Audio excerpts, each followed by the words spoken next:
میرے بھائیو اس کو بھی اگر کوئی رزق پہنچاتا تو اللہ تعالیٰ پہنچاتا ہے۔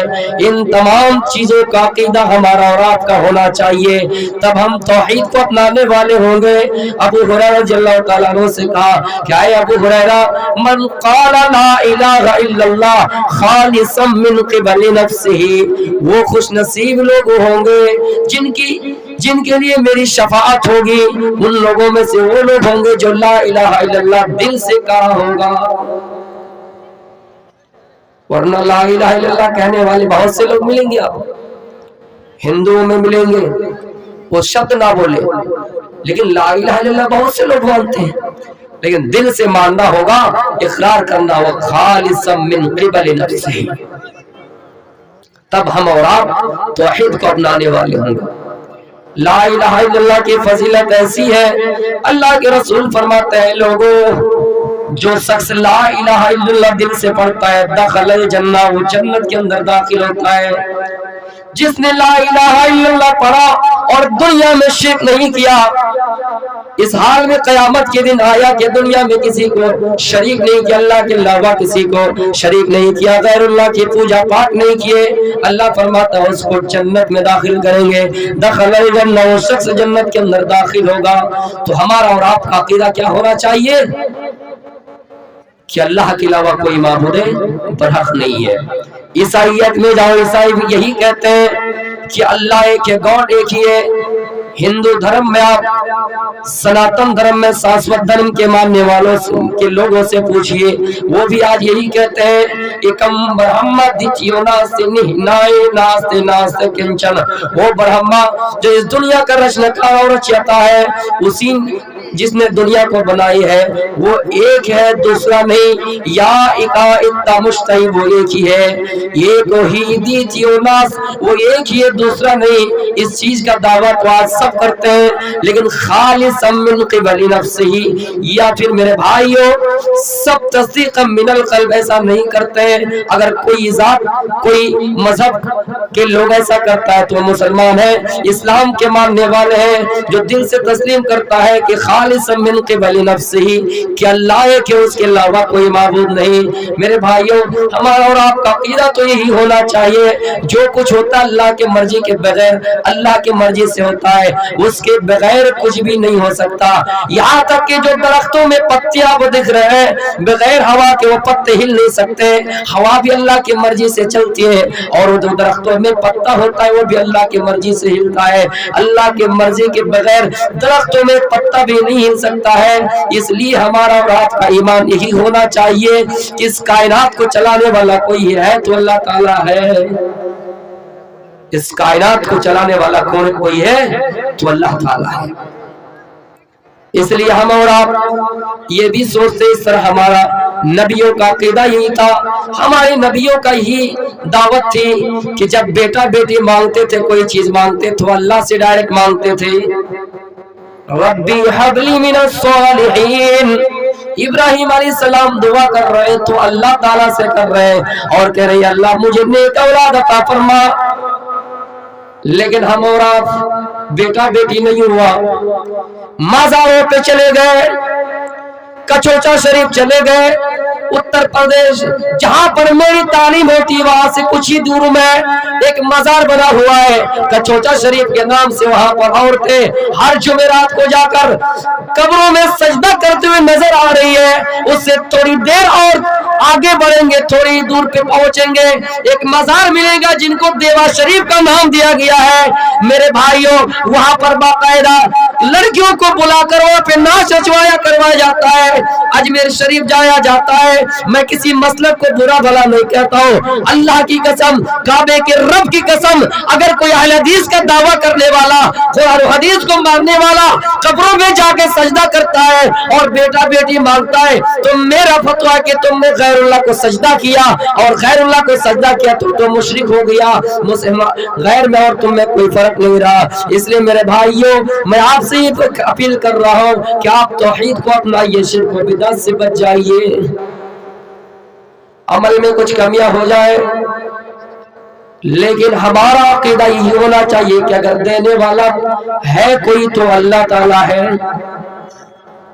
ہمارے نبی صلی اللہ علیہ وسلم دعا کر رہے ہیں تو اللہ تعالیٰ سے کر رہے ہیں، اور اللہ فرماتا ہے لوگوں ادعونی استجب لکم، مانگو مجھے سے میں تمہیں سب کچھ دینے والا ہوں، میرے علاوہ تمہیں کوئی بھی نہیں دے سکتا ہے۔ اور یہ دوسروں کا بھی عقیدہ اور دوسروں کا بھی یہی کہنا ہے، اور ان کی کتاب میں باقاعدہ لکھی ہوئی ہے یا چتیو یو پمما نستسوا دے بسوری رسا، مانگو اسی سے وہی سب کچھ دینے والا ہے۔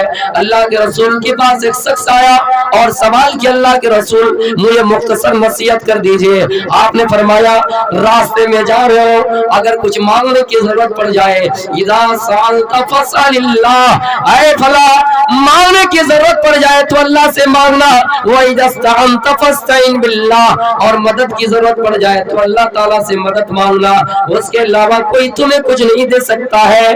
دنیا میں کوئی انسان تمہاری حاجت پوری نہیں کر سکتا ہے، کوئی نہیں کر سکتا ہے، لیکن عقیدہ یہ ہو گیا کہ اللہ تک پہنچنے کے لیے وسیلہ کی ضرورت ہے، چھت پہ چڑھنے کے لیے سیڑھی ہونی چاہیے۔ میرے بھائیوں غلط عقیدہ ہے۔ اہل حدیث میں بھی میں نے کچھ لوگوں کو دیکھا، جب بچہ ہوتا ہے خوبصورت سے بچہ نظر آ رہا ہے، یہاں پر نہیں یہاں پر ٹیکا لگوا دیا، جب ان سے پوچھو کہ ایسا کیوں کر رہے تو کہ نظر لگ جائے گا اس لیے۔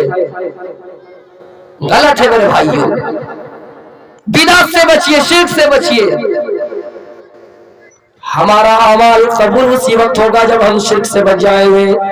ان اللہ لا یغفر ان یشرک بہ ویغفر ما دون ذلک لمن یشاء، اللہ فرماتا ہے لوگوں میں تمہارے اور گناہ کو معاف کر سکتا ہوں لیکن شرک کو معاف نہیں کر سکتا ہوں، یعنی میرے علاوہ کسی اور کی اطاعت کرو گے، میرے علاوہ کسی اور کی پوجا پاٹ کرو گے تو تمہیں نہیں بخش سکتا ہوں۔ اس کے علاوہ ہو سکتا ہے کہ میں تمہارے اور گناہ کے کام کو معاف کر دوں گا، تمہارے اور گناہ کو مٹا دوں گا اور تمہارا ٹھکانہ جنت بنا دوں گا، لیکن شرک ایسا گناہ ہے، شرک ایسی برائی ہے جو اللہ فرماتا کہ شرک کو معاف نہیں کروں گا، شرک کو اللہ تعالیٰ معاف نہیں کرے گا۔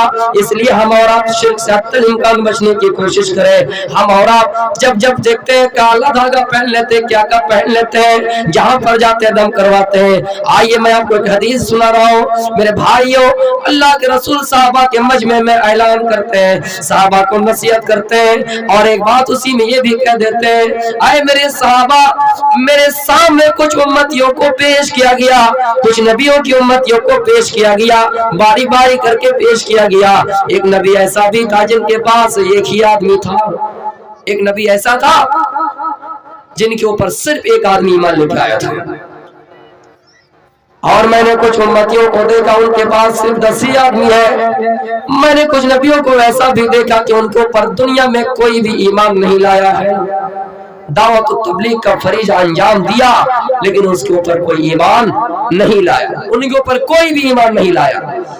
پھر آپ کو ایک بار آسمان کے کناروں پہ بہت بڑی جماعت نظر آئی، آپ نے دیکھا تو آپ نے کہا کہ شاید یہ میری امت ہے، لیکن جواب آیا، آواز آئی کہ یہ آپ کی امت نہیں ہے۔ کہا ادھر ادھر دیکھو۔ جب آپ نے دوبارہ آسمان کے کنارے کی طرف دیکھا تو بہت بڑا مجمع دیکھا، بہت بڑی امت دیکھی۔ جواب آیا، ہذہ امتک، اے اللہ کے رسول یہ آپ کی امت ہے، یہ آپ کی امت ہے۔ پھر کہا گیا انہی امتوں میں سے 70,000 لوگ ایسے ہیں جو بغیر حساب و کتاب کے، بغیر عذاب کے جنت میں داخل ہوگا، بغیر حساب و کتاب کے، بغیر عذاب کے اس میں داخل ہوگا، جنت میں داخل ہوگا۔ اس چیز پر اگر آج عمل ہو جائے انشاءاللہ پورا جلسہ بھی کامیاب ہوگا، میری تقریر بھی کامیاب ہوگی۔ 70,000 لوگ ایسے ہوں گے جو بغیر حساب و کتاب کے، بغیر عذاب کے جنت میں داخل ہوگا۔ اسی سے علماء استدلال کرتے ہیں کہ قبر میں بھی ان کا سوال نہیں ہوگا، ان سے سوال نہیں کیا جائے گا، حالانکہ نص صحیح سے موجود نہیں ہے لیکن استدلال کرتے ہیں۔ لیکن اتنا صحیح کہ بغیر حساب و کتاب کے، بغیر عذاب کے جنت میں داخل ہوگا۔ یہ کہہ کر اللہ کے رسول وہاں سے چلے جاتے ہیں، صحابہ آپس میں ڈسکس کرنے لگتے ہیں کہ صحابہ کون لوگ ہوں گے جو بغیر حساب و کتاب کے جنت میں داخل ہوں گے؟ ہم اور آپ